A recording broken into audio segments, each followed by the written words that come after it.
Sandaling ito ay nais kong bumasa ng talata mula sa aklat ng Book of John chapter 8. At sabi ng verse 48, chapter 8, verse 48, sabi rito ng verse na ito, and verse 49. Sabi sa verse na ito, the Jews answered and said to him, Do we not say rightly that you are a Samaritan and have a demon? Next verse. Jesus answered, I do not have a demon, but I honor my Father, and you dishonor me. Ulitin ko yung last verse. Jesus answered, I do not have a demon, but I honor my Father, and you dishonor me. Praise God, Panginoon, na magdagdag ng biyaya, pagpapala sa kanyang mga salita. Sabihin natin, Amen. Praise God. Makakupo tayo sa oras na ito. Muli, salamat sa biyaya ng ating Panginoon na tayo ay narito. We are now counting sa year 2025. This is the second ating service, our midweek service, mula nang pumasok ang year 2025. So, nag-start tayo ng ating gawain last Thursday at yun ay pagkatapos ng bagong taon. At sa oras na ito ay salamat sa biyaya ng Panginoon sa pagkatapos ng last Sunday ng ating pagpapasalamat sa Kanya at pag-express ng ating gratitude, pagpupuri, pagpapasalamat sa buong taon na ating Kanyang ginawang pag-iingat sa bawat isa atin at tayo ay nakatawid, nakapagtagumpay. Ito'y dahilan sa Kanyang biyaya at Kanyang kagandahang loob sa bawat isa sa atin.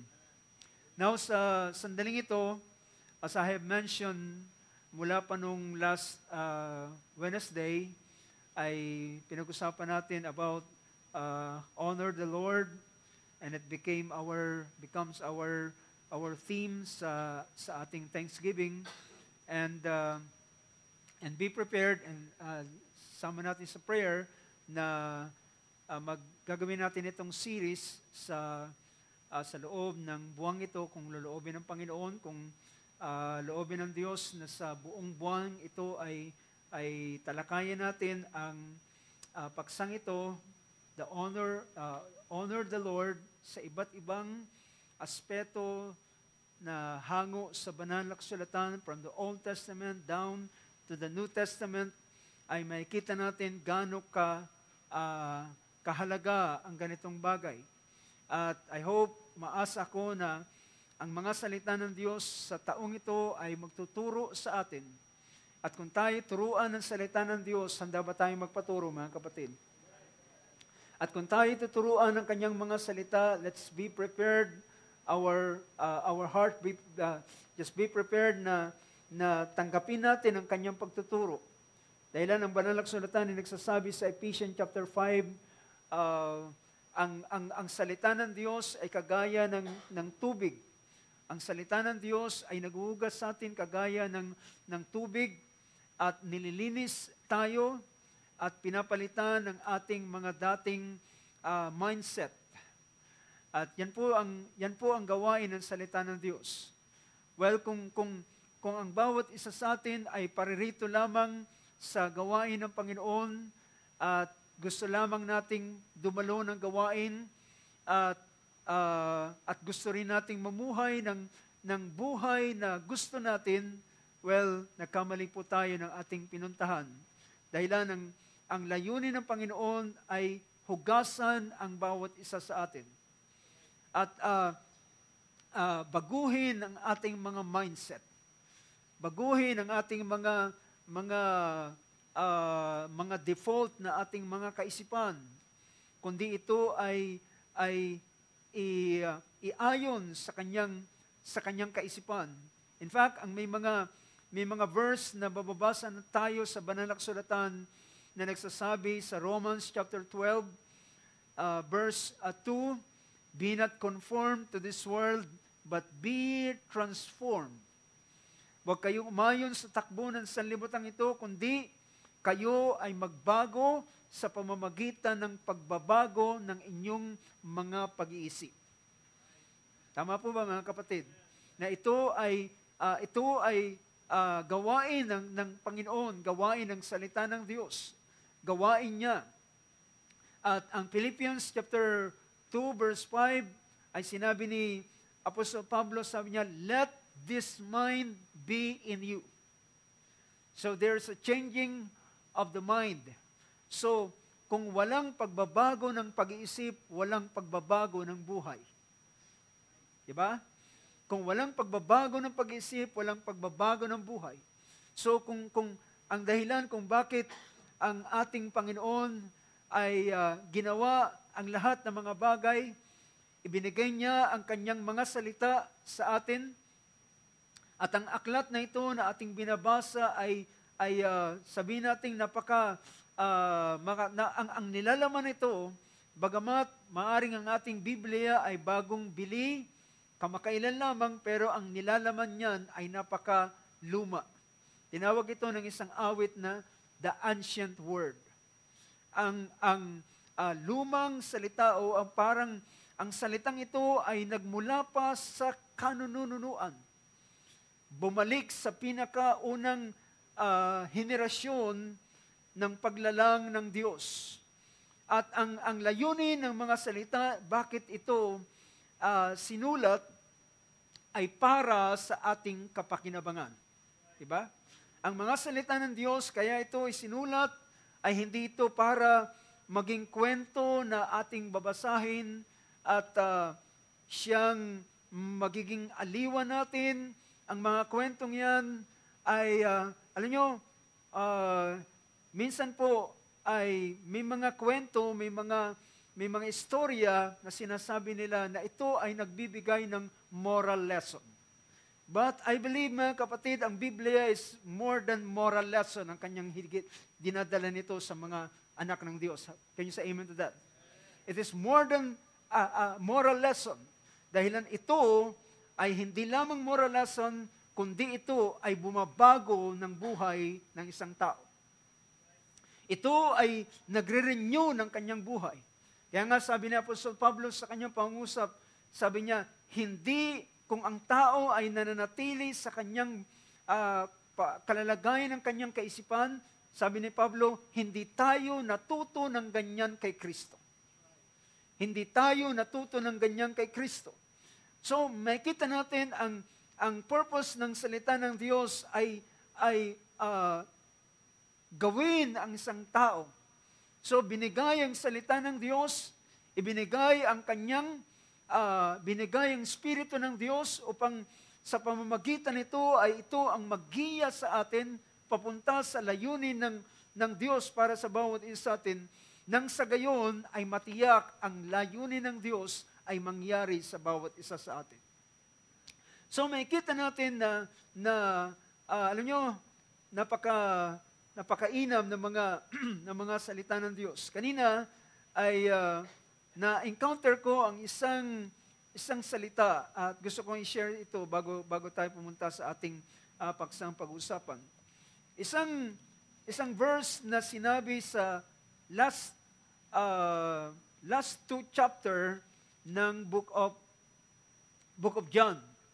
Ito ay patungkol sa ginawa ng ating Panginoon. And I want to read this verse, John chapter 20 verse 30 and John chapter 21 verse 24 and 25. Pero sa John chapter 20 verse 30, sabi niyan, "Therefore many other signs Jesus also performed in the presence of the disciples, which are not written in this book." Tingnan nga natin sa Tagalog. Sabi niyan, maraming mga tanda at kababalaghan. Sabi niya, maraming mga tanda at kababalaghan na ginawa ang ating Panginoong Hesus sa harapan ng mga alagad na hindi nasulat sa aklat na ito.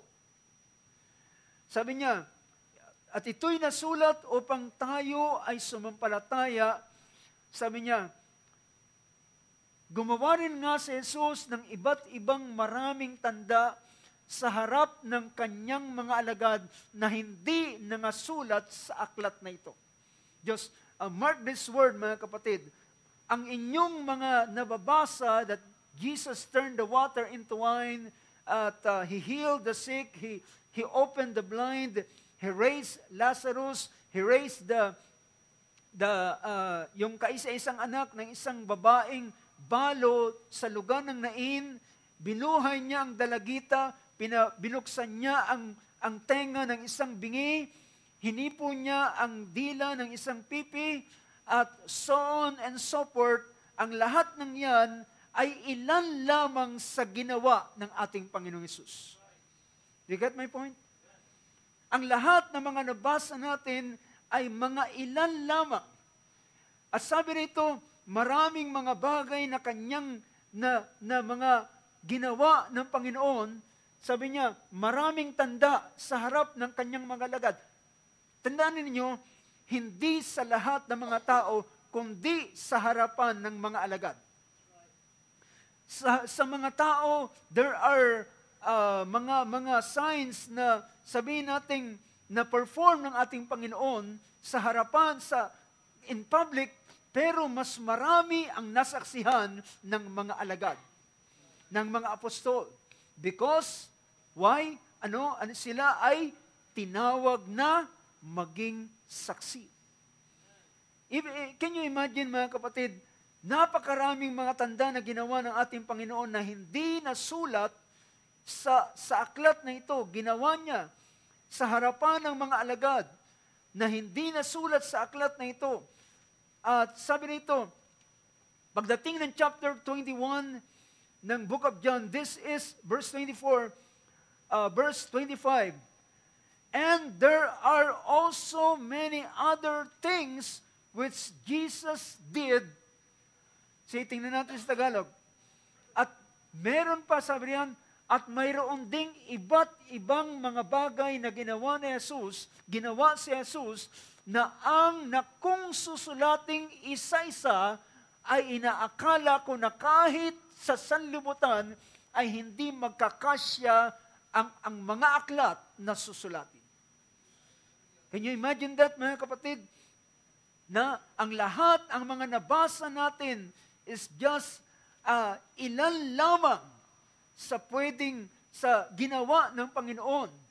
Ngunit marami pang hindi niya sinulat, pero ito ay ginawa sa harapan ng mga apostol. Hindi ko alam kung gaano ang mga makapangyarihang gawang ito. Can you imagine, mga kapatid, ang 3.5 years, palagay natin ang ministry ng ating Panginoong Hesus is 3.5 years. Ang 3.5 years is 1,260 days. 1,260 days. And ang bungo ng aking binubulay-bulay, bawat araw ay merong himalang ginagawa ang Panginoon kasama ng kanyang mga alagad. So, anuman ang mga bagay na ito na kanyang ginawa, well, masasabi ko, mga kapatid, walang bagay sa ating sitwasyon na hindi kayang bigyan ng solusyon ng Panginoon. Well, napakaganda ng ganitong bagay. So, I hope bigyan nyo ng pansin ang ganitong bagay. And whatever situation we are in, ay merong solusyon ang ating Panginoon dahilan marami pang bagay na ginawa niya na hindi ito nasulat. So, I can say, all those, ilan lamang, pwede natin bilangin sa ating mga palad o mga kamay ang ginawa ng ating Panginoong Hesus. Pero, maraming mga bagay na sabi ni John nang sulatin niya, ang mundo ay hindi sapat para magkasya ang lahat ng bagay na ginawa ng ating Panginoon. It's just a description ito ni John sa mga bagay na ginawa ng Panginoon. And can you imagine, mga kapatid, ang aklat na yan na ating tangan-tangan, ang Old Testament pa lamang ay tumagal na ito ng almost 4,000 years. Diba? So, plus ilang pang mga bagay. So, kinonsize naman ito para upang ang lahat, upang ang mga mahalagang detalye na may kinalaman sa ating kaligtasan ay itinala sa bagay nito. But there are so many things na may mga bagay na ginawa ng ating Panginoon. So now, binigyan ko lamang kayo ng parang overview sa bagay na ginawa ng ating Panginoon, pero napakaraming bagay. So, I am inspired nang makita ko yung bagay nito. Ako'y nagalak at natuwa at naniniwala ako na merong anuman ang sitwasyon na meron tayo, ay meron siyang nakahandang tugon para sa bawat isa sa atin. Amen. Palakpakan natin Panginoon. Praise God. Now let's go to our topic sa oras na ito at ang ating pasimula sa series na ito ng Honor the Lord ay yung isang kaisipan na gusto kong bigyan ng pansin at ito'y may kinalaman, how does Jesus honor the Father? How does Jesus honor the Father? Paano pinarangalan ni Jesus ang Ama?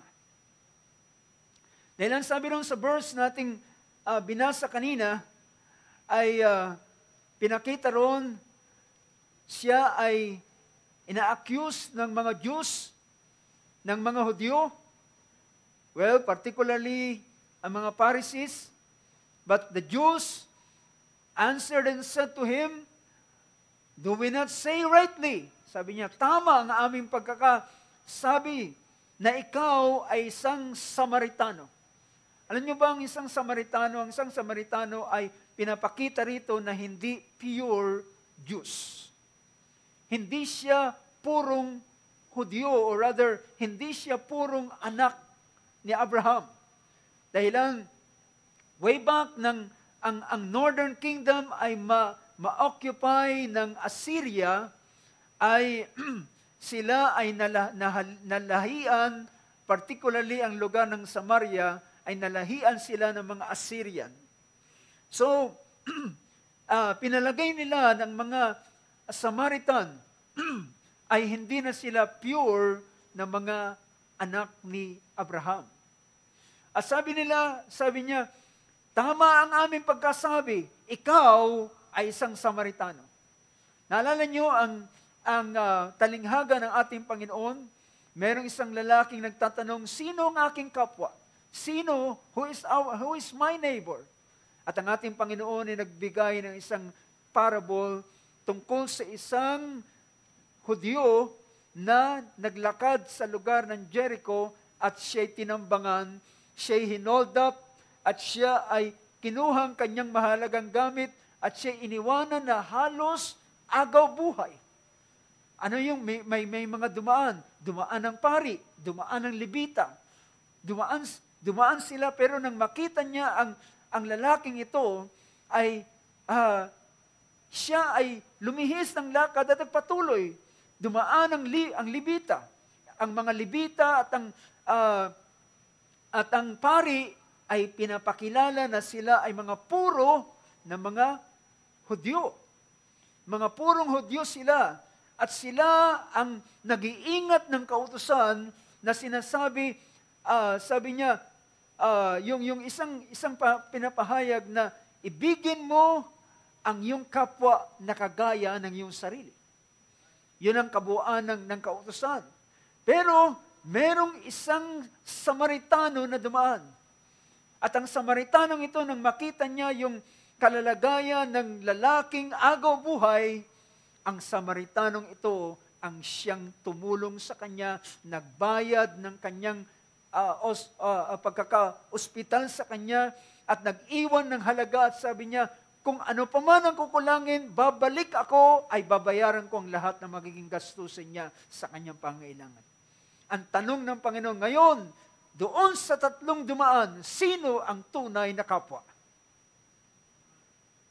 Well, doon sila na isara ang kanilang bibig. So pinapakita rito na ang isang, sabi niya, ikaw ay Samaritano at ikaw ay may ano? Ang sabi sa kanya, meron kang demonyo. Sabi sa ating Panginoon, can you imagine that? The Son of God ay ina-accuse nila, and this is, hallelujah, this is blasphemy. At sinabi ng ating Panginoon, lahat ng sabihin nila sa anak ng tao sa panahong ito ay papatawad pa sa kanya. Papatawad sa kanila. Anumang klaseng accusation, anumang klaseng salita, anumang klaseng pagyurak sa kanyang dangal, pagyurak sa kanyang pagkatao at sa kanyang, sabihin pa natin, at kahit man sa pagka-Diyos ng ating Panginoon, ay ito ay pwedeng ipatawad dahilan na parito ang ating Panginoon para iligtas ang sanlibutan, hindi sila para hatulan. Ngunit sabi ng Panginoon, darating ang panahon, sino man ang magsalita laban sa Espiritu Santo ay hindi na ipagpapatawad pa. At this point of time, sabi niya, ikaw ay Samaritano at ikaw ay merong demonyo. Sabi ng ating Panginoon sa verse 49, Jesus answered, I do not have a demon. Wala akong demonyo. Wala akong demonyo. Wala akong masamang espiritu. I do not have a demon, but I honor my Father. I honor my Father. Wala akong demonyo, pero sabi niya, ang aking ginagawa ay I honor my Father. Paano binararangalan ng ating Panginoon? In fact, ang salitang honor ay malimit ko itong gagamitin para sa pagpapatuloy ng seryeng ito. Yung salitang honor ay sa Greek word ay timao. Ang Greek word na yan. Ang ibig sabihin is to estimate in respect of worth. Ibig sabihin, ang salitang honor ay pagpapalagay ng halaga ng isang tao. Gaano siya kataas ang halaga sa iyo, yun ang pag-honor mo sa kanya. Yun yung salitang honor. To estimate in respect of worth, to hold in estimation, respect. So yung pagrespeto mo, yung paggalang mo, yun ay honor. Diba? So doon natin madaling maintindihan ng salitang honor. Yung iyong, the respect, ang respeto na yung ibinibigay sa sino man, sa Diyos, sa tao, sa mga bagay, sa mga sa mga pangyayari at ilang pang mga bagay, dito ay yung tinatawag na yung pag-honor. At so yan ay estimation, respect, honor, reverence. Honor, yung salitang timaw ay pinapakita rin na to honor with reverent service. Yung salitang honor pala ay ito ay pagpapakita mo ng honor ay yung isang paglilingkod na may kalakip na na pagkatakot. A reverent service, that is also an honor. To treat with honor, manifest consideration. So to treat with honor, ang itrato mo na merong pagpaparangal o paggalang o pagrespeto, yaan ay tinatawag na honor. So ibig sabihin, yung pagbavalue mo sa tao, sa anumang mga bagay, ay ito ay ang iyong pag-honor doon sa, alam niyo, merong isang verse sinasabi sa Book of Romans, if I'm not mistaken, at sa mga susunod ay bibigay ko ang verse na ito. Sabi niya, give honor to whom honor is due. Give honor to whom honor is due. Tao man yan, Diyos, pangyayari, o bagay na iyong tinanggap, ay ito ay may kinalaman sa tinatawag na ibigay mo ang nararapat na honor sa sino mang dapat bigyan dito. So, so ang ating Panginoon, alam nyo, ang Book of John, particularly ang Book of John, ay malimit nating mababasa yung salitang, my Father. Diba? Malimit nating mababasa yung salita rito.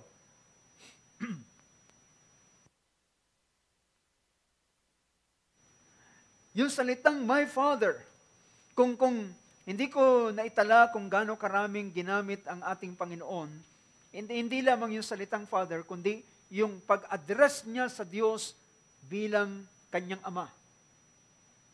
At dito as I mentioned, dito sa book na ito ay napakaraming pagkakataon na minimension niya at pinapakilala niya ang Ama. Pinapakilala niya ang Ama. And in fact, ito ang gawain ng ating Panginoon, ang ipakilala ang Diyos Ama. Ipakilala ang Ama. At now, tingnan natin sa ilang mga bagay ay ang Book of Malachi chapter 1 verse 6. Malachi 1:6. Ang verse na yan ay nagsasabi ng ganito, a son honors his father, and a servant his master. If then I am a father, where is my honor? If I am a master, where is my fear? Says the Lord of hosts. To you, O priest, who despise my name, but you say, how have we despised your name? Now, tandaan natin mga kapatid, ang honor is respect. At ang opposite ng honor is to despise. Diba? Ang honor is pag-respect, at ang pag-dishonor ay pag-despise. Yung pagpapawalang halaga. At yung pagtingin mo sa kanya, sa sino man na walang halaga, wala siyang kwenta, that is dishonoring. Pagdi-dishonor. Pero sabi dito makikita natin, ang anak ay anong tawag diyan sa wikang Tagalog? Ang anak ay iginagalang ng anak ang kanyang ama. So iginagalang ng anak ang kanyang ama. At ang alipin ang kanyang Panginoon. Kung ako ay ama, nasaan ang kanilang paggalang? So, pinakita rito na yung tinatawag na hinahanap ng Panginoon na paggalang o respect or honor sa Israel ay hindi na niya makita. Why? Bakit hindi niya na makita? Dahilan ang Israelita sa panahong ito ay nag-aalay sila ng mga bulag, pilay, mga may kapintasan, may kapansanan, dinadala nila sa Panginoon. So, ibig sabihin, na supposed to be, ang hinihingi ng Panginoon is what? First fruit. Firstborn. At ang hinihingi niya ay mga malusog, malakas, walang sakit, walang karamdaman. At itong pipiliin mo na iaalay mo sa Diyos ay dapat mong piliin ang pinakamainam upang ipakita mo ang honor mo sa Kanya. You get the point? Ito upang ipakita mo ang iyong pagbibigay ng honor sa Kanya, ito'y kagaya kung ano ang regalo offering na binibigay mo sa Kanya, yun ang estimation ng iyong pag-honor at pagpapahalaga sa Kanya. So mga kapatid, dito, ang ating paglilingkod ay dito natin pwedeng ipakita how we honor the Lord. Kaya say amen to that. Sa ating paglilingkod, ay dito natin ipapakita ang ating pag-o-honor sa Kanya. Anong klaseng alay at handog ang ibibigay natin sa Kanya?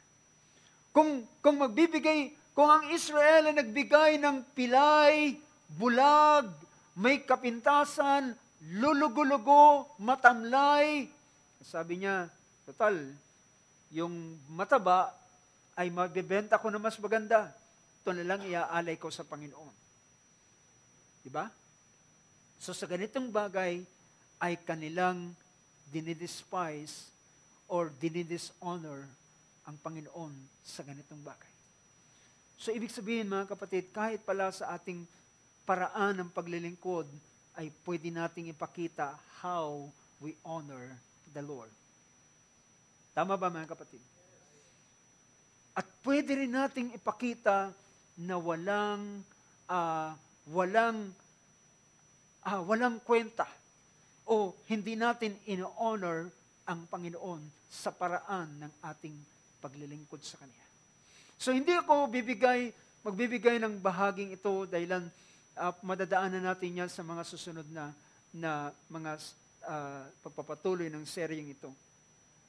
Pero gusto kong puntahan, ginawa ko ang Malakay chapter 1 verse 6 upang ipakita na ang Ama ay deserve for honor. Ang Ama ay marapat siya na tumanggap ng karangalan o ng paggalang. Naalala ko sa mga panahon ng mga Christmas gift, paano yung mga minsan yung anak o yung empleyado na nagregalo sa kanilang dun sa kanilang amo o kaya sa kanilang tatay, ang ilan ay magbibili ng stateside na Blue Seal, meron pa ba ngayon yun? Na sigarilyo, at yun ang ibibigay nila sa gift. So dahilan, yun ang pagkakilala nila sa kanilang binibigyan ng kaloob. Minsan naman, bibili sila ng isang stateside na wine, or rather, mamahaling wine. At yun ang iregalo nila. So, yung ganung bagay ay pagpapakita ng honor. Pero, yung gift ng isang tao ay nagde-determine ano ang pagkakilala niya doon sa kanyang binibigyan ng regalo. Diba? Natapos dito, paano ang ating Panginoon pinakita niya ang pag-honor niya sa Diyos o sa Ama? Well, unang-una mga kapatid, ay pinakita ng ating Panginoon ang pag-honor niya sa Ama, sa Diyos. Well, siya ay musmus pa lamang. At the age of approximately 12 years old, yearly, mula nang siya ipinanganak,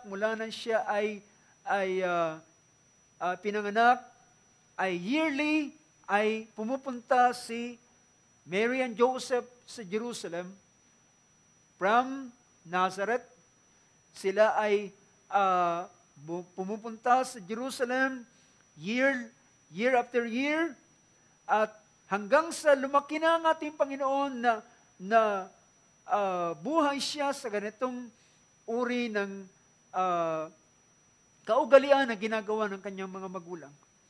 And at the age of this, ay isinama siya ng kanyang mga magulang at pumunta sa Jerusalem, at pagdating doon ay nagkaroon ng marahil piyesta, at dahilan merong tatlong panahon na sila ay haharap sa Panginoon. So, pagkatapos ng feast, sila ay nag-uwian. At akala nila ang ating Panginoon ay kasama nila doon sa kanilang mga kasamahan, ngunit laking gulat nila nang hinahanap nila ang batang si Jesus. At sabi niya, nang hindi nila makita, nag-alala ang mga magulang, at sabi niya, nasan si Jesus? Nasan siya? So ang kanyang ginawa ay nang matiyak nila na hindi kasama, wala silang ibang dapat gawin, kundi bumalik kung saan sila nanggaling. So naglakbay na sila ng di kalayuan at bumalik sila 3 araw na paglalakbay. Chapter 2 ng book of Luke, verse 46. Then after 3 days, pagkatapos ng 3 araw, they found him in the temple, sitting in the midst of the teachers, both listening to them and asking them questions. And definitely, naniniwala ako ang kanyang tanong ay may kinalaman sa mga bagay ng Diyos. Mga bagay na may kinalaman sa Panginoon, sa kautusan, marahil sa mga law of Moses, sa mga ordinances at ilang pang mga bagay. At sabi rito, verse 47, and all who heard him were amazed at his understanding and his answers. Yung kanyang karunungan at ang kanyang kaalaman, ang kanyang mga sagot. And when they saw him, they were astonished. Sabi niya, bakit ang batang ito sa halip na makita mong naglalaro ng jolen, naglalaro ng tumbang preso, ay naroon sa bahay, sa templo, at ang kasalamuha niya ay mga doctor of the law. When they saw him, they were astonished. His mother said to him, sabi niya, anak, bakit mo kami pinahirapan ng ganito?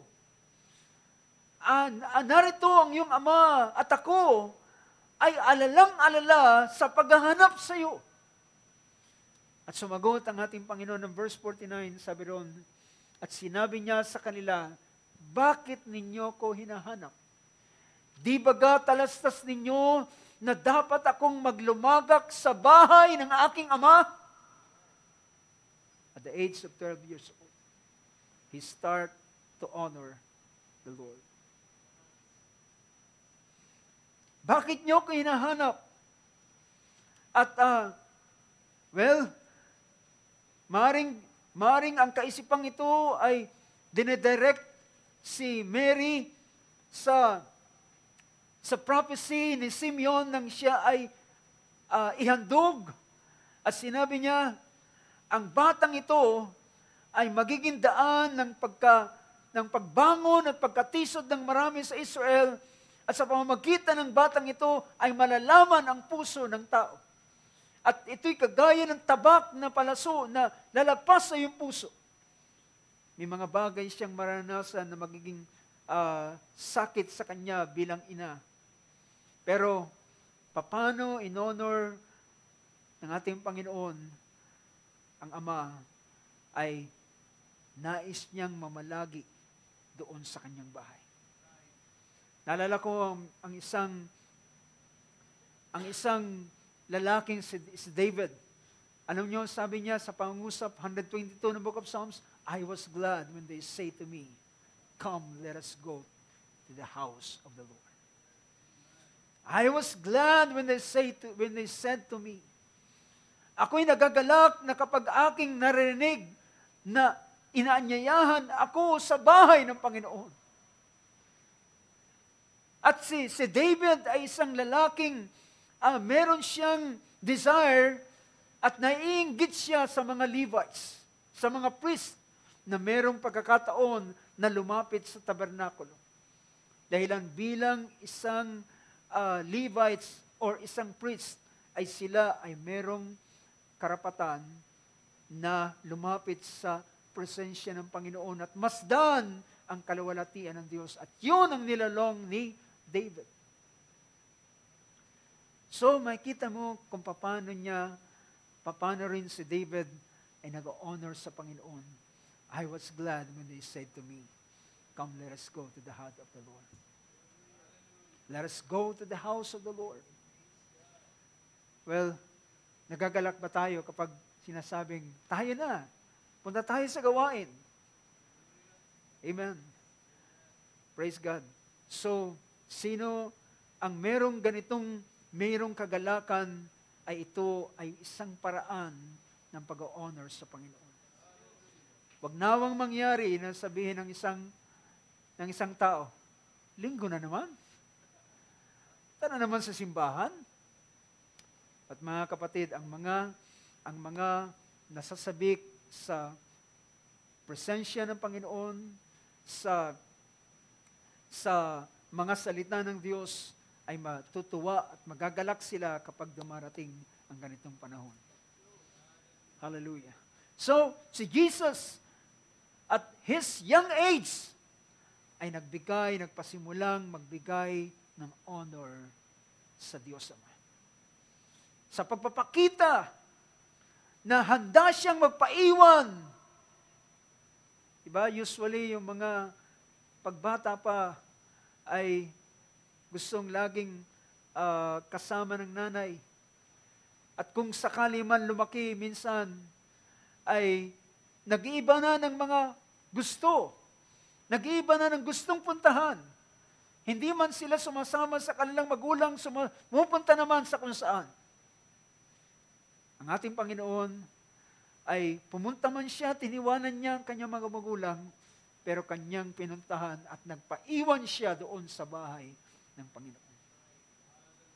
So, yun ang unang bagay na makikita natin.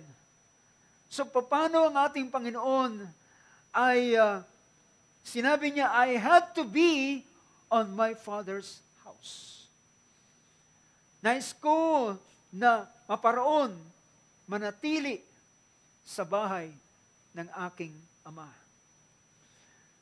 Pangalawang bagay, ng ating Panginoon ay nagpasimula ng kanyang ministry. At Hindi ko masabi kung ito'y starting ng kanyang ministry, pero nakatala sa John chapter 2. Sa John chapter 2, sa verse 13, ng John chapter 2, ito'y ang ating Panginoon ay muling bumalik doon sa Jerusalem at ito'y panahon ng Passover. Sa panahon ng Passover ng mga Hudyo, habang ito'y papalapit niya, ang ating Panginoon, Jesus, at this time, ay pumunta sa Jerusalem, umakyat sa Jerusalem, at doon sa templo, ay meron siyang nakitang mga nagtitinda ng baka, tupa, bato-bato, o mga doves, mga pigeons, at mga namamalit ng pera na nakaupo roon. At ang ginawa ng ating Panginoon, kumuha siya ng isang pamalo o panghampas na kagaya ng lubid ay kanyang yung whip of cords, sabi roon, at kanyang itinaboy ang lahat ng mga naroon sa templo.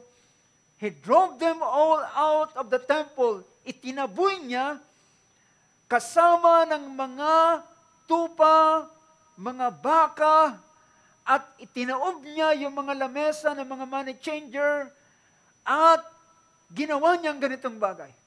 Well, mga kapatid, anong chaos ang nangyari sa panahon yun ng templo? Yung nagtakbuhan yung mga baka, nagtakbuhan yung mga tupa, yung mga pera ng mga money changer ay sumambulat dun sa harapan ng mga tao.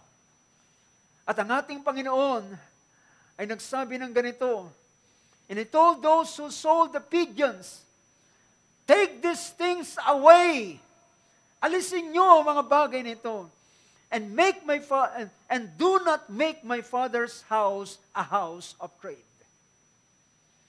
Sabi niya, alisin niyo mga bagay na ito. Huwag niyong gawin ang bahay ng aking ama na isang lugar ng kalakal. Well, in fact mga kapatid, ang batas na ito ay pinahintulot ng ating Panginoon. Dahilan sila ng mga magta-travel sa ibang lugar ay hindi na nila akay-akay ang kanilang mga tupa, baka, at mga kambing o ano paman, kundi yung halaga na pera nila ay kanilang ibibili na lamang pagdating nila doon sa lugar doon. Pero ang nangyari mga kapatid, sinamantala na ito ng mga negosyante. At naging paraan ito ng kanilang pangangalakal.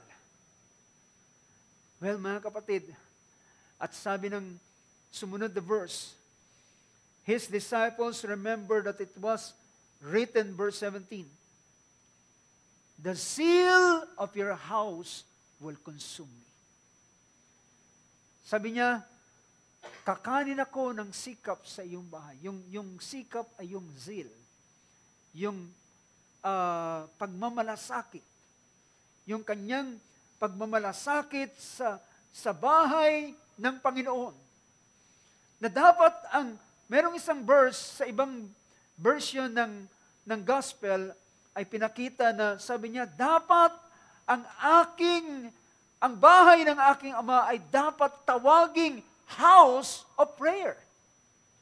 But it becomes a trade. Naging kalakalan na. Hindi na nangyari ang pinaka main purpose. Yung main purpose ay lumiit na lamang at napunta na sa pangangalakal. At naging sentro na ng kanilang mga ginagawang trade na ito.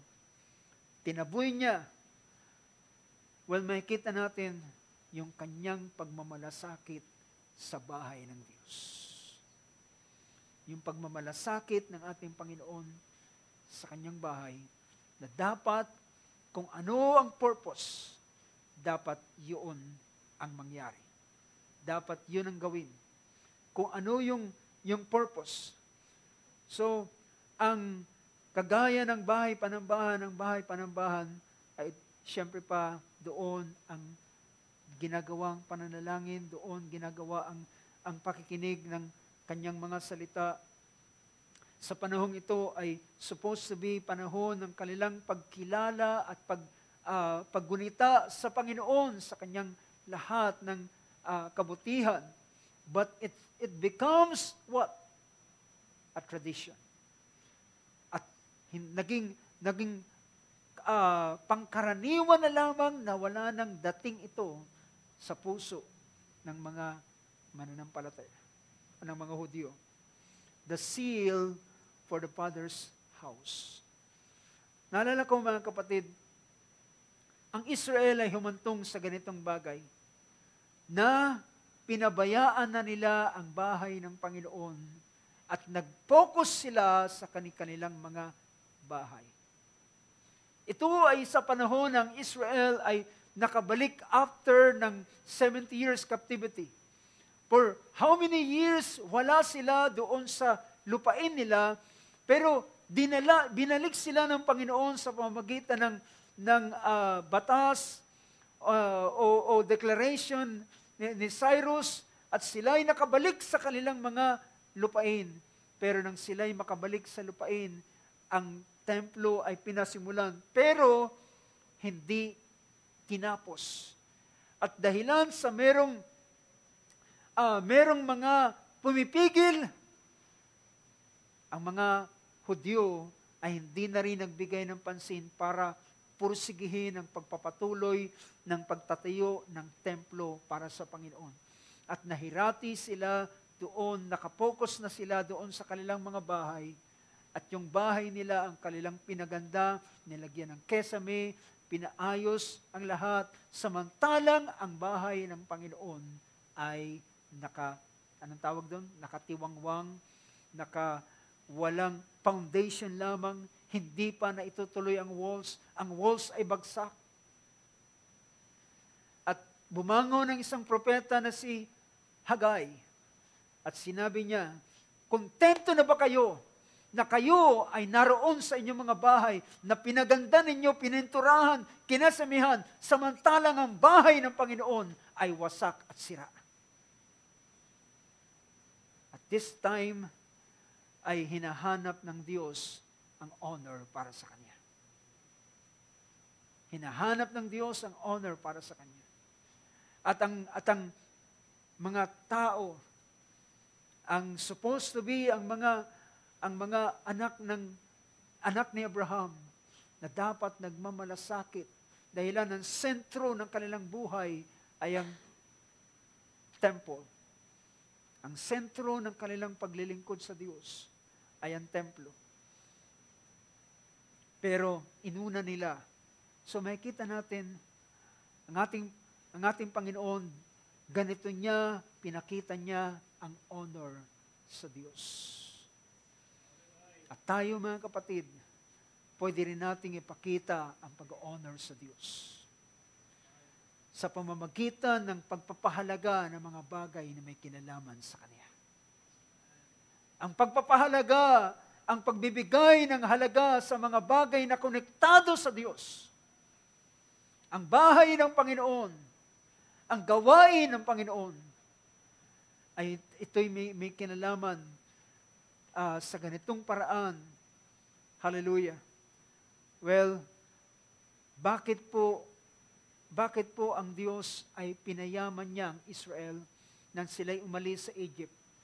Hindi para magkamal lang sila ng salapi, magkaroon ng mga alahas, ginto pilak, at mga porselas, mga kwintas, mga pampalit na damit, mga headdress o ano pa mga klaseng alahas diyan galing sa Egypt. Hindi para ito payamanin sila, kundi pagdating doon ay upang gamitin nila ito para ipagtayo ng tabernakulo ang Diyos. You get the point? Ibig sabihin mga kapatid, ang anumang blessing na ating tinatanggap ay hindi ito para sa ating sarili. Ang blessing na binibigay ng Panginoon is para i-honor mo ang Diyos. Amen na say amen to that. Ang anumang biyaya na ating tinatanggap at tinatamasa ay hindi para ikaw ay mag-ipon ng anumang mga bagay. Well, hindi masama ang mag-ipon at mag-save. Pero kung ang focus mo ay sa buhay lamang na ito, sabi ni Apostol Pablo, ikaw ay kahabag-habag. Ang taong ito ay kahabag-habag. Dahilan, pwede ang isang pagkakataon, pwedeng mawala ang lahat ng mga bagay. Ngunit, ang sino man na, sabi rito, ang sino man na nagbibigay sa Panginoon, ay nagpapautang sa Kanya at Kanya itong babayaran at ibabalik sa Kanya. So, dito pinakita ng ating Panginoon, paano niya in-honor ang bahay ng Diyos, paano niya pinahalagahan. Sabi niya, hindi ito dapat lugar ng kalakal, dapat ito'y bahay dalanginan. Dapat mangyari kung anong ang purpose ng Diyos. Pangatlo, ang ating Panginoon, sa isang pagkakataon, katanghaliang tapat, panahon ng pagkain, panahon ng pagre-repress ng sarili, panahon para kumain, katanghaliang tapat, ang mga alagad ay pumunta ng bayan at bumili ng tinapay. At naiwan ang ating Panginoon, at maya-maya ay merong isang babaeng dumating na isang Samaritanang babae, isang Samaritana. At siya nakaupo doon sa balon na Jacob, na kinilala sa matagal ng panahon na ito ay Jacob's Well. At doon siya ay naroon, at dumating ang babaeng Samaritana, at aktong sasalok ng tubig, pero hindi siya pinansin dahilan walang magandang ugnayan ng Hudyo at ang mga Samaritana. Marahil ang babae, dire-diretso doon sa balon at kinuha ang pansalok ng tubig at kumuha ng tubig at sa aktong ibinubuhos niya sa kanyang water pot, ang ating Panginoon ay nagsalita sa kanya, sabi niya, "Maaari mo ba akong bigyan ng mainom?" At ang babaeng ito ay yung termino natin, nagtaray sa kanya. Sabi niya, "Bakit ka humingi ng tubig sa akin? Bakit ikaw ay Hudyo, ako'y Samaritana? Wala tayong magandang pag-ugnayan." Sabi niya, "Bakit ka humingi sa akin ng tubig?" Ibig sabihin, galit tayo. Pero, ang ating Panginoon ay nagsabi, "Babae, kung nalalaman mo lang kaloob ng Diyos, ikaw ang hihingi sa Kanya ng tubig at bibigyan Kanya ng tubig ng buhay." Sabi niya, "Malalim, saan ka kukuha ng tubig? Malalim ang balon, wala kang pangsalok. Humingi ka nga sa akin ng tubig, saan mo kukunin ang tubig na yan?" Ang tubig na ito na yung inumin, kapag ininom mo, mauuhaw ka pa. Ngunit ang tubig na aking ibibigay sa iyo, hindi ka na mauuhaw pa. Naging interesado ang babae. Sabi niya, "Gusto ko ng tubig na yan. Upang hindi na ako bumalik dito upang sumalok uli." Siyempre pa, kung magkakaroon ka ng sariling balon, hindi mo na kailangang bumalik doon. At sabi niya, "Nais ko ng tubig na yan." Sabi ng ating Panginoon, "Tawagin mo ang iyong asawa." Sabi ng babae, "Wala akong asawa." Sabi ng Panginoon, "Tamang sinabi mo, wala kang asawa, meron kang 5 kinasama na hindi mo asawa, at ang kinakasama mo ngayon na pang-anim ay hindi mo rin asawa. Tamang sinabi mo na ikaw ay walang asawa." At nagulat ang babae at sabi ng babaeng ito, "Ginoo, na paghahalata ko, isa kang propeta." Nagbago ang kanyang pagtingin. Yung dating dinidespise niya, yung dating hinahamak niya, yung dating iniirapan niya ng mata. Diba? Alam niyo, kapag ang isang tao ay dinidespise o dinidishonor ang isang tao, diba? Yung pag-irap, yung pagtingin sa kanya na minamaliit siya, ito'y pag-dishonor. At yan ay pupuntahan natin sa mga darating na panahon, mga kapatid.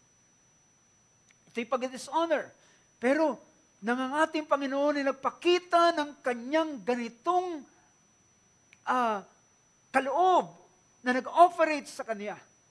Yung pahid na ito na nag-operate sa kanya na sense or nasabi ang kanyang buhay, nasabi ang nilalaman ng kanyang puso, nasabi ang kasaysayan niya, ang history niya. Nang sinabing ito sa kanya, nagbago ang tingin niya mula sa isang kaaway, ay nagpasimula niyang tingnan ng ating Panginoon na may honor, at sinabi niya, "Napaghalata ko, ikaw ay isang prophet." And he honor ngayon, nagpasimula na siyang nag-honor sa ating Panginoon. He honored Jesus as a prophet. Bilang isang propeta ay kanyang ginalang ang Panginoon. At sabi niya, "Ginoo, napaghahalata ko, ikaw isang propeta." Ang aming mga magulang ay nagsasabi sa amin na kapag dumating ang Kristo, yung ginawa mo ay ganun ang kanyang gagawin. At sabi ng ating Panginoon, ang kausap mo ngayon ay siya na nga. Nagulantang ang babae, ang pinakahihintay nila ay nasa kanya ng harapan. So, hindi na niya kailangan ng maraming proof. Yung ginawa ng Panginoon na sinabi ang kanyang buhay, yun ay sign ng Messiah. That is the sign of a Messiah. Yun ay tanda ng isang Messiah. At ang babaeng ito ay nang makita niya, dumating na ang tagapagligtas, dumating na ang Messiah. Iniwanan niya ang water pot at tumakbo ng Samaria. At nagsisigaw, "Narito, nakita ko na ang sinasabi ng kautusan ni Moses. Ang lalaki na nagsabi ng lahat ng aking buhay ay narito na siya. siya ang Messiah. Siya ang Kristo. Now mga kapatid, pagkatapos noon, nadatna ng mga alagad ang ating Panginoon, nakausap ang Samaritana. And all of a sudden, nakita nila na nagtatakbo na yung Samaritana. At naiwan ng ating Panginoon. In chapter 4, verse 30. Verse 30. Or verse 31. Meanwhile, samantala, ay pinamanhik sa kanya ng mga alagad na nagsasabi, Rabbi, kumain ka na. Kumain ka. Dahil nakabili na sila ng tinapay. Kumain ka. Pero, ang sabi ng ating Panginoon, verse 32, datapot sinabi niya sa kanila, ako'y may pagkaing kakanin na hindi ninyo nalalaman. Ako'y may pagkain na aking kakanin na hindi ninyo nalalaman. I have food to eat that you do not know about. At ang mga alagad ay nagtanong, sabi niya, pinakain kaya siya nung babaeng Samaritana kanina? Pero wala naman tayo nakitang kanyang kinain. So no one brought him anything to eat. Did he? Sabi niya, verse 34, sinabi sa kanila ni Jesus, ang pagkain ko ay ang aking gawin, ang kalooban ng sa akin ay nagsugo at tapusin ang kanyang gawa. Saan siya anxious, mga kapatid? Saan siya nababalisa? Saan siya nag-aalala? Saan ang pinaka-focus ng kanyang kabalisahan? Hindi ang pang-araw-araw na pagkain. Kundi ang kanyang kabalisahan ay paano niya matatapos ang task na pinagagawa sa kanya. Na ang kanyang focus, his mind, and even, sabi niya, pinakita rito, kaya niyang pagpalit ang pagkain para lamang magawa kung anong pinapagawa ng Panginoon. Ang pinapagawa ng Ama. At ang gawin ng pinapagawa ng Ama, tapusin ang kanyang gawa, ay ito ay paraan ng pag-honor sa Kanya. My food. You know, alam niyo ba, ang pagkain, pinakita ng ating Panginoon sa Matthew chapter 6, ang pagkain, ang inumin, at ang damit, yan ang alalahanin ng tao. Ito yung, dito siya anxious. Dito siya nag-aalala kapag wala na siyang kakanin, kapag wala na siyang mainom, kapag wala na siyang maidadamit. Yan ang sinabi ng Matthew 6. Ang tao ay nasa ganitong kalalagayan. At kapag ang tao ay narito sa ganitong kalalagayan, anxious na siya, nagpapanik na siya. Pero ang sabi ng ating Panginoon, binigay niya sabi niya, ang mga tao sa mundong ito, ang pinakahahanap nila ay ang ganitong bagay. Pero sabi niya, nalalaman ng Diyos na kailangan ninyo ang bagay nito. Datapwat,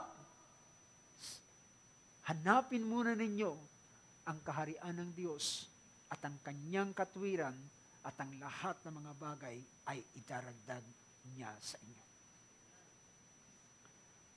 Well, seek first to honor God, and then all these things will be added to you. Can you say amen to that? Ang una munang dapat hanapin ay ang pagbibigay ng karangalan sa Panginoon.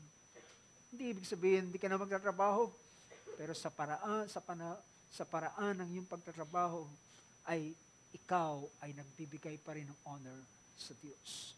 At ang pinaka-first priority ay ang katwiran ng Diyos, ang kalooban ng Diyos. At kung kung ang bagay na ito, kung ang magiging kabayaran ng pagkain na iyong kakanin ay ikaw ay lalayo sa Panginoon at sa paglilingkod sa Kanya, mas mararapatin mong tanggihan ang ganitong bagay at magtiis ng ilang panahon sapagkat nalalaman niya na ikaw ay hindi niya pababayaan. Well, sa ganitong pagkakataon,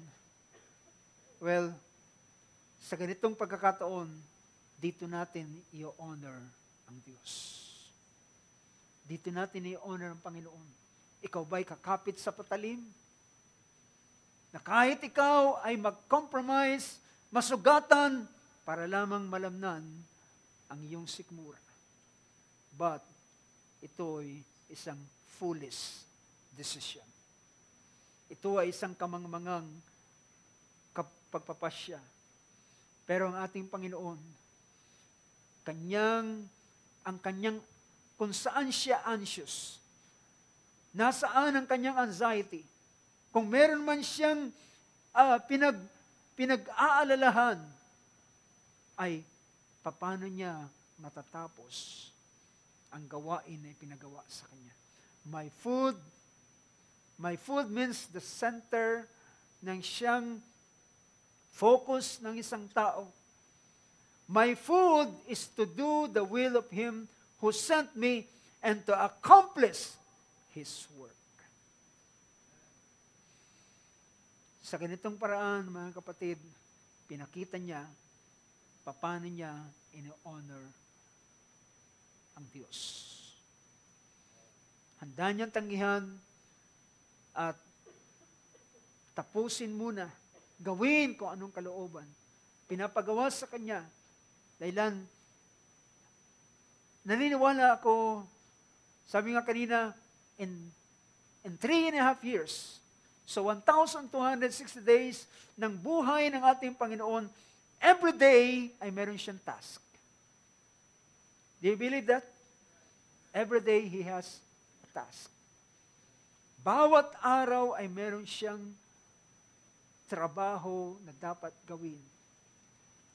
Sa araw na yon, ang dapat niyang gawin ay ang mamit ang Samaritan woman at ipakilala niya ang kanyang sarili sa kanya. Merong isang pagkakataon after ng chapter 4, sa chapter 5 naman, ang task niya ng araw na yon ay pagalingin ang isang lalaking naroon sa lugar ng Bethesda. At siya ay lumpo, paralisado ang kanyang katawan sa loob ng 38 taon, kanya magkamali. For 38 years, ay nasa gano'n siyang kalalagayan. Ibig sabihin, mas matanda pa siya. Yung kanyang sitwasyon ay mas matanda pa sa gulang ng ating Panginoon. 38 years siya. At this time, ang ating Panginoon nasa bracket ng 30 years. Approximately 30 years. Pero ang ibig sabihin, hindi pa pinapanganak ang ating Panginoon, nagsasuffer na ang lalaking ito ng ganitong kalalagayan. At siya pinuntahan ng ating Panginoon at siya tinanong, gusto mo bang gumaling? At sabi niya, gustuhin ko man, walang taong tumulong sa akin, siya'y paralitiko, na pumunta roon. Kung siya'y paralitiko, maaaring naigagalaw niya ilang bahagi ng kanyang katawan, pero bago pa siya makausad papunta roon, ay meron nang nauna sa kanya at sino mang mauna, first come, first serve, sila ang gagaling. At maraming pagkakataon na marahil nangyari ang gayon, pero sa araw na yon, ang task ng ating Panginoon ay puntahan ng isang lalaki. So, ibig sabihin, on day-to-day basis, mayroon ang ating Panginoon task na pinapagawa sa Kanya. Pero dito niya pinakita paano niya in-honor ang Panginoon, ang kanyang focus, ang kanyang kaisipan, ang kanyang pinagtutuunan ng pansin, hallelujah, ay ang kalooban ng Diyos, ang layunin ng Diyos sa kanyang buhay. Mga kapatid, ito ay isang paraan paano natin i-honor ang Diyos sa ating buhay. Meron tayong pinagtutuunan ng pansin at ang ating buhay ay ginagawa nating balanse at meron tayong panahon sa ating mga hanap buhay, meron tayong panahon sa ating paghahanap buhay, dapat meron din tayong panahon para sa ating Panginoon. Meron tayong panahon sa pakikipag-ugnayan sa Kanya, meron panahon para sa Kanyang mga salita, meron panahon at sa ganitong paraan, ini-honor natin ang Diyos. At isang nakakalungkot na kapag ang isang araw ay natapos na wala tayong anumang bagay na nagawang may kinalaman sa espiritual na buhay ng bawat isa atin. Natapos ang araw na lumipas, pero walang bagay na anumang naidagdag sa buhay espiritual ng bawat isa atin. Natapos ang araw ni hindi ka man lang nakapanalangin, natapos ang araw na hindi ka man lang yung kaisipan ang nilalaman ay kung ano-ano mga bagay. Pero sa ganitong paraan, sabi ng ating Panginoon, ito'y pinakita niya, paano i-honor ang Panginoon. You shall love the Lord with all your heart, with all your mind, with all your strength, with all your soul. Ibigin mo ang Panginoon ng buong puso, kaluluwa, at buong kalakasan mo, ay sa ganung paraan ay ibigin mo siya. So, yun yung kanyang, kung siya man ay naging anxious. Alam niyo ba, hindi anxious ang ating Panginoon sa mga bagay dito sa mundong ito. Anxious ang ating Panginoon, paano niya matatapos ang task. Especially sa huling bahagi ng kanyang buhay. Sabi niya, my heart is troubled. Ang aking kaluluwa ay nababagabag sa loob ko na overwhelm siya ng kalungkutan dahilan sa suffering na kanyang daranasin. Pero ang kanyang gusto ay matapos ang pinapagawa sa kanya ng Diyos Ama. So nandun siya sa struggle. Merong isang pangyari sa banal na kasulatan. Well, nagpasan ko na ang ilang mga bagay, ngunit gusto kong tingnan natin ang isang panahon na ito ay paano niya ipinasakop ang kanyang sariling kagustuhan sa kagustuhan ng Diyos, sa kagustuhan ng Ama. At ito ang pinaka-mabigat na bagay. Pero dito niya ipinakita paano niya ini-honor ang Diyos Ama. Sabi rito ng verse 17 ng chapter 10 ng book of John, John 10:17, for this reason, the Father loves me. Bakit siya inibig ng Ama? Sa ganitong, sabi niya, dahil dito'y sinisinta o iniibig ako ng Ama. Bakit?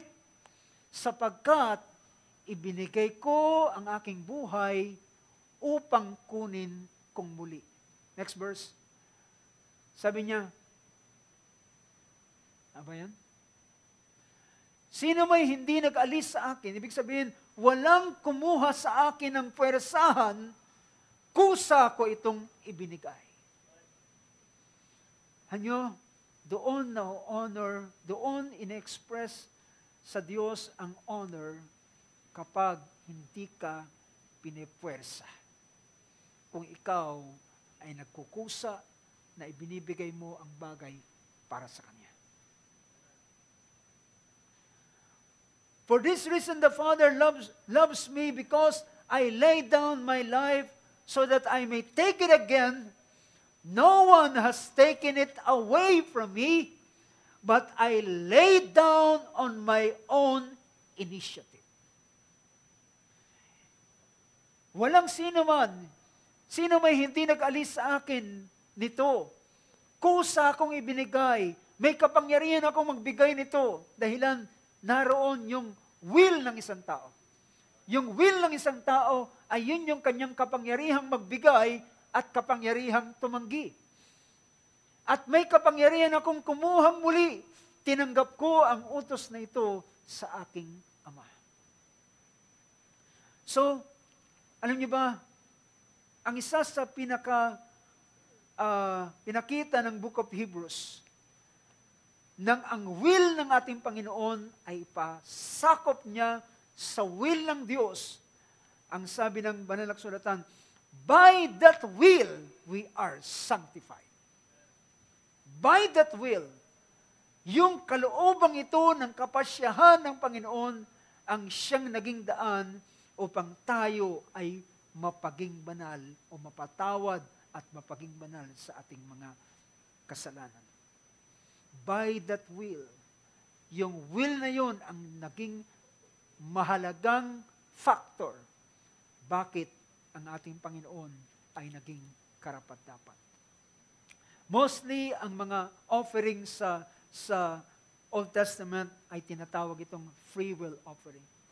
Ano mang klaseng offering is either it is a vow or a burnt offering. Lahat ng ito ay gusto ng Panginoon na kusang loob. Kusang loob. Mga kapatid, sa ating pagtatapos ng bahaging ito, meron pang isang bahagi na magandang bigyan ng pansin. Malimit nating narinig ang ating Panginoon. Ang salita na aking sinasalita ay hindi sa akin, kundi galing sa Kanya na nagsugo sa akin.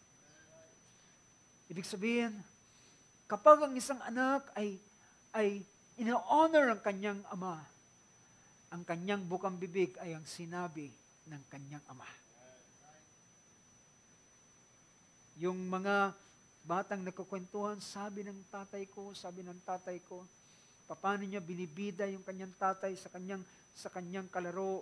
Sabi ng tatay ko, ganito ang kanyang gagawin sa akin. At alam niyo ba ang ating Panginoon, sabi niya, ang salita na aking sinasalita ay hindi sa akin, kundi galing sa Kanya na nagsugo sa akin. Well, alam niyo ba, kung nais nating i-honor ang Diyos, well, dapat ang mamutawi sa bibig natin ay ang salita ng Diyos. Huwag ang salita ng kaaway. Huwag ang salita ng pag-aalinlangan. Huwag ang salita ng kawalan ng pananampalataya. Dahilan kung ikaw ay nagsasalita ng pag-aalinlangan, ng kawalan ng pananampalataya, you are not honoring the Lord. Nariyan ba kayo mga kapatid? Hindi mo ino-honor ang Panginoon. Pero, in spite, sa kabila na ang bagay ay imposible, pero ito'y salita ng Diyos, pangako ng Panginoon, ito pa rin ang iyong sasalitain at di ka mag-aalinlangan, then you are honoring the Lord. I hope mga kapatid, ang mga puntong ito ay ingatan ng bawat isa sa atin. Malimit ang lumalabas sa atin na hindi kinalugdan ng Panginoon ay ang statement ng 10 spies. Sabi niya, hindi natin kaya. Maliliit lamang tayo, mga tipaklong lamang tayo. Hindi natin mapapasok sila, mga higante sila, malalaki ang mga maog. At sabi ng ating Panginoon, hindi siya nalugod sa mga statement ng ganitong bagay. Perhaps, ang nangyari pa, yung mga statement nila ay nakahawa sa ilang mga tao. Alam niyo ba mga kapatid, ang statement ng kawalan ng pananampalataya ay malakas makahawa. Malakas makapanglumo sa puso ng isang tao. But, it is a matter of the condition of the heart. Merong dalawang lalaking si Josue at si Caleb na sumigaw, tumigil kayo, pumayapa kayo. Ang Diyos ay tapat sa kanyang mga salita. Kaya tayong dalhin ng Diyos sa lugar na yun. Sa kabila na napakaraming mga obstacle, sa kabila na napakaraming mga higante, mga humahadlang sa atin. Sabi niya, ang defense nila ay inalis na ng Diyos. Akyatin natin silang minsan at tayo ay magtatagumpay. At sabi ng Panginoon, ang lalaking itong si Josue at si Caleb ay merong ibang espiritu. Merong ibig sabihin, iba yung kanyang confession sa mga Israelita, sa the rest ng mga spies. Iba ang kanilang confession. Ang confession nila is the confession of faith. And brothers and sisters, lagi nating nababasa ang salita, without faith, no man can please the Lord. Kung walang pananampalataya, hindi ka makapagbibigay ng lugod sa Diyos. At ang pananampalataya, mark this word, ang ating pananampalataya ang mag-honor sa Diyos. Ulitin ko mga kapatid, our faith and our confession of our faith will give honor to God. Dahilan, hallelujah, ikaw ay naniniwala sa kanyang mga salita. And to disbelieve is to despise and to dishonor the Lord. Ang sabi ng Panginoon, ang baying ito, they tempted me 10 times.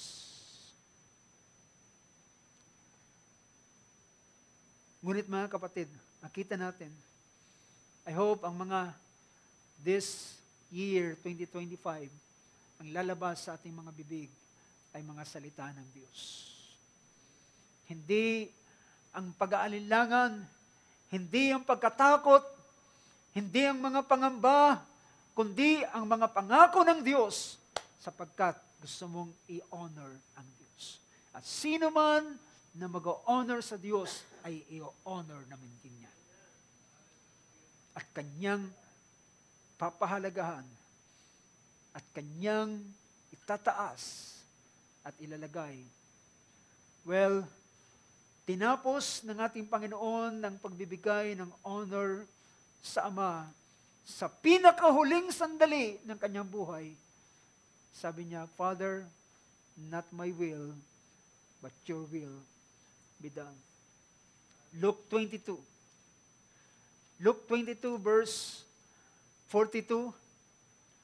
Sabi ng verse na yan, Father,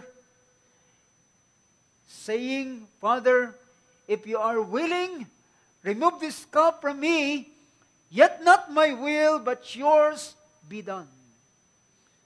Alisin mo ang sarong ito sa akin, ilayo mo sa akin ang sarong ito, gayon may huwag mangyari ang aking kalooban, kundi ang iyo. At merong anghel na dumating sa kanya galing sa langit, na nagpalakas sa kanya. And verse 44, at sabi yan, at nang siya'y nanlulumo, ay nanalangin siya ng lalong maningas, at ang kanyang pawis ay naging gaya ng malalaking patak ng dugo na nagsisitulo sa lupa.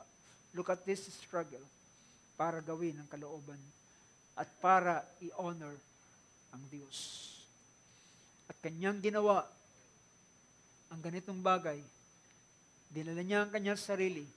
Sabi niya sa mga alagad, tayo na ang magkakanulo sa akin ay malapit na. At binigay niya ang kanyang sarili at naganapan lahat ng mga bagay. But brothers and sisters, what comes next? Ano ang dumating na sumunod pagkatapos ng honor? Pagkatapos niyang i-honor ang Ama, ano ang sumunod na nangyari? Puntahan natin ang Philippians chapter 2. Verse 5, sabi ng verse 5, pinakita ni Apostol Pablo ang ganitong pangusap. Sabi niya, have this attitude, magkaroon kayo sa inyo ng pag-iisip na ito'y na kay Kristo Jesus din naman. Magkaroon kayo ng ganitong mindset. Ang mindset na ito ay ang walang iba kundi ang i-honor ang Diyos. Bigyan ng honor ang Panginoon. At sabi riyan, magkaroon kayo ng ganitong pag-iisip na ito'y na kay Kristo Jesus din naman. Next verse. Na siya bagamat nasaan yung Diyos ay hindi niya inaring isang bagay na nararapat panangnan ang pagkapantay niya sa Diyos. Bagkus, next verse, ay hinubad niya ito at nag-anyong alipin at nakitulad sa mga tao at palibhasay na sumpungan sa anyong tao, siya'y nagpakababa sa kanyang sarili na nagmasunurin hanggang sa kamatayan. Oo, sa kamatayan sa krus. Hindi lamang hanggang kamatayan, hanggang mamatay, kundi hanggang sa kamatayan sa krus. So, ito ang isang paraan ng kanyang pagbibigay ng dangal, karangalan, honor sa Diyos. Hanggang sa huli ay kanyang binigay ang ganitong bagay. At sabi ng sumunod na pangusap, at palibhasa, at kaya siya naman, pagkatapos ng ganitong bagay, kaya siya naman, ay ano, ay pinakadakila ng Diyos. After you honor the Lord, sabi ng banal na kasulatan, humble yourselves under the mighty hand of God, and He will, what? Exalt you in due time. He will exalt you in due time. Itataas ka niya sa takdang panahon. At ito na yung takdang panahon. Kaya naman siya ay pinakadakila ng Diyos. At siya binigyan ng pangalang lalo sa lahat ng pangalan. He had this name. Ang pangalang ito na sunod sa pangungusap. Sabi niya, upang sa pangalan ni Jesus ay luhod ang lahat ng tuhod at nangasa langit, nangasa ibabaw ng lupa, at nangasa ilalim ng lupa, at upang ipahayag ng lahat ng mga dila na si Jesucristo ay Panginoon sa ikaluluwalhati ng Diyos. Ang pinakamababang kalalagayan ay kanyang naranasan, pero siya itinaas ng Diyos. Na darating ang panahon, kahit ang kaaway na nag-despise sa kanya, ay kikilalanin siyang Panginoon at sila ay luluhod sa kanya. Alam nyo, sabi ng ating Panginoon sa ganitong bagay sa John chapter 12,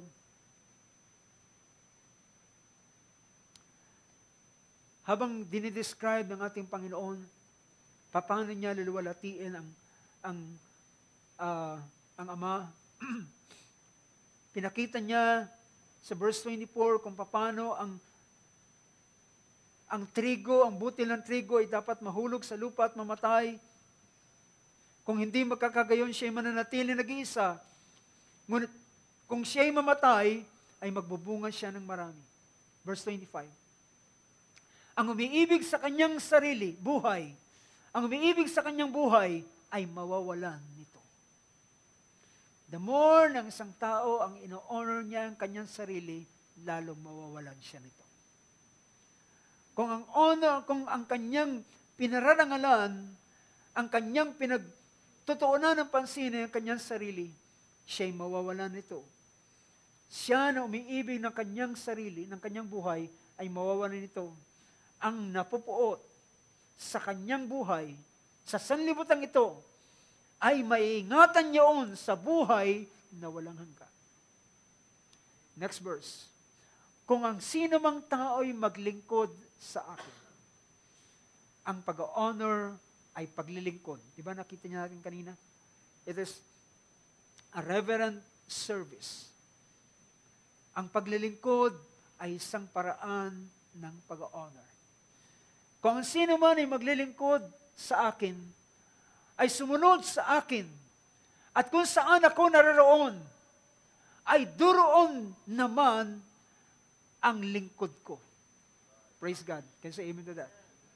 Sino man ang maglilingkod sa akin ay susunod sa Kanya, at saan siya naroon ay naroon ang Kanyang lingkod.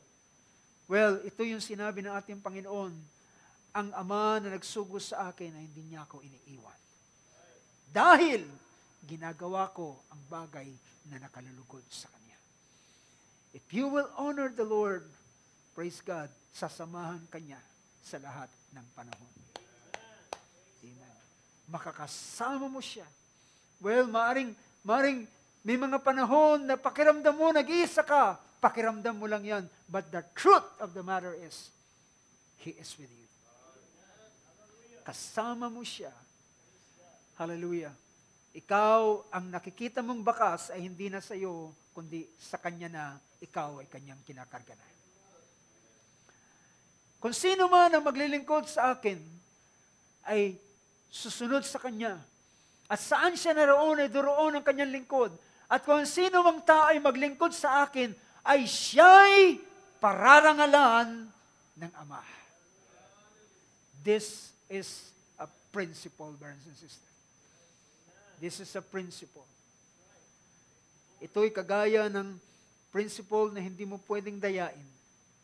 Hindi mo pwedeng i-dishonor ang Diyos at ang mga bagay ng Diyos and mag-expect ng honor.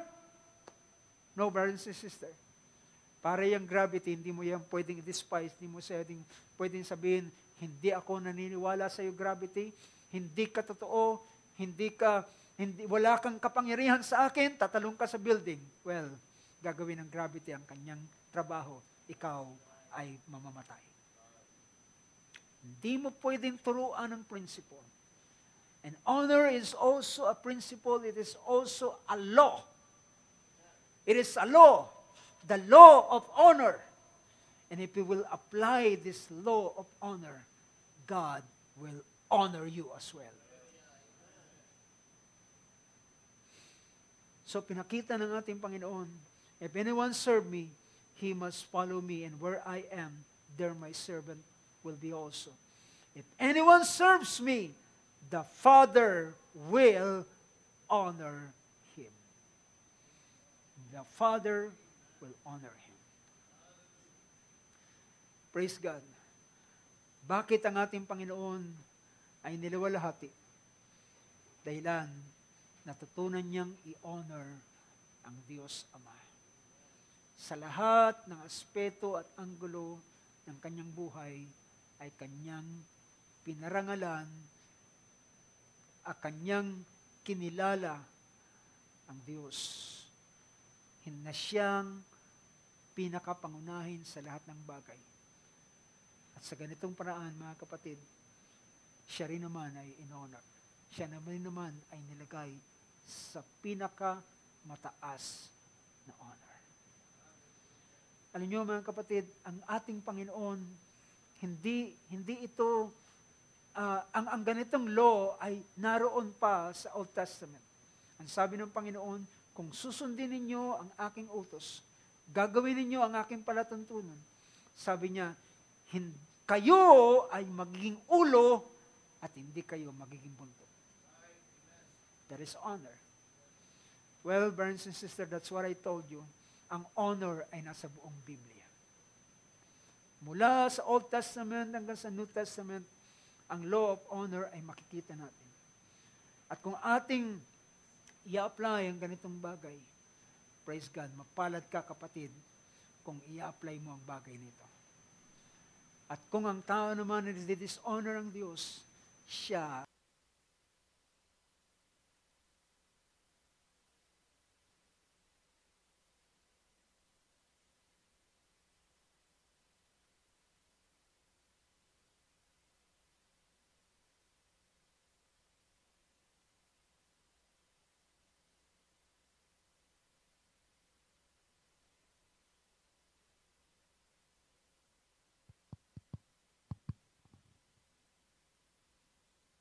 Awitin natin ang isang awit sa ating magtatapos sa oras na ito. I hope mga kapatid, ang mga salita ng Diyos ay tinuturuan tayo, ginigiya tayo, gusto kang itaas ng Panginoon sa taong ito. Gusto kang parangalan ng Diyos. Gusto kang dalhin ng Panginoon sa mas mataas na kalalagayan. But there is a principle na tinatawag na honor.